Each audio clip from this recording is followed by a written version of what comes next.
Welcome to Byte-sized Canvas. I'm Helen Graves, and today I'm going to show you a trick with Canvas pages that will seriously cut down on your accessibility headaches. Let me set the stage. The HTML environment, meaning pages in a Canvas course, is much more user-friendly for both screen reader devices and mobile devices than document files like Word, PowerPoint, or PDF. In addition to that, Canvas's rich content editor is a pretty robust tool that makes formatting for accessibility gosh darned easy.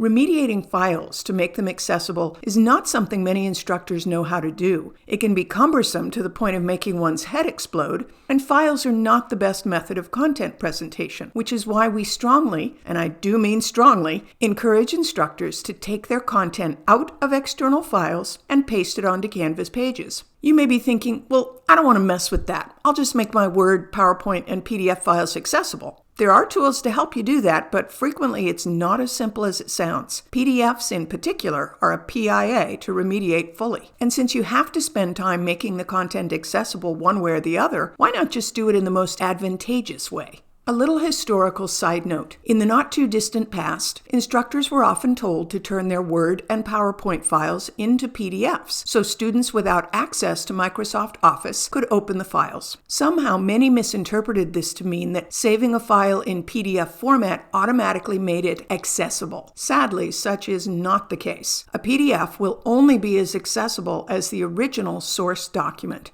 And sometimes new accessibility issues are introduced during the rendering process, so even if you start with a clean Word file, your PDF may not be clean. Bummer. It's true, some external files can't be replicated in Canvas, a fillable form, for example, or a legal document with a complex and mandatory layout. But for the most part, straightforward content like articles, essays, welcome letters, poetry, bibliographies, can all be quite easily transferred to Canvas. I've shared a quick tutorial below this video. Go to the Byte-sized Canvas tab on the @ONE website if you're interested in seeing some tips for the copy and paste to Canvas process. Think about it. Converting file content to Canvas pages makes it easier for students to access and easier for you to format properly.